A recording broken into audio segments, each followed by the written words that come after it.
వచ్చి ఈజీగా తనని పట్టేస్తుంది.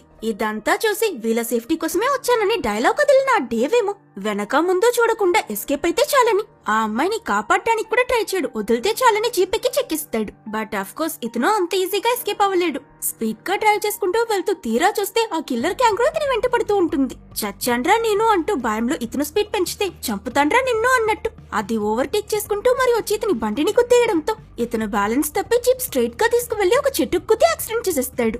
ఈ సౌండ్ ఆ చుట్టుపక్కలే ఉన్న మ్యాడీ వాళ్ళ గ్యాంగ్ కి వినిపించి వాళ్ళ ముగ్గురు ఏమైందో ఏమో అని అక్కడికి పరిగెట్టుకుంటూ వస్తారు.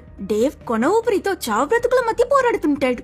మ్యాడీ ఇంకా డోనా అతన్ని చూసి ఏం లేదు డేవ్ నీకేం కాదని చెప్తూ ఉన్నప్పుడే అతను వీళ్ళ చేతుల్లో కళ్ళు మూస్తాడు. ఆల్రెడీ గిల్టీగా ఫీల్ అవుతున్న మ్యాడీ ఈ చావుతో మరింత ఎమోషనల్ గా డిస్టర్బ్ అయిపోతుంది. ఈ టౌన్ పోలీస్ గా అందరి సేఫ్టీ నా బాధ్యత, కానీ నేనే పని సరిగ్గా చేయలేకపోతున్నాను. నాన్నలాని అందరూ నా జాగ్రత్త వల్లే చనిపోతున్నారు కదా అని ఏడుస్తుంది. తను పాస్ట్ గుర్తు తెచ్చుకుని కుమిలిపోవడం చూసిన స్కిమిటీ ఇక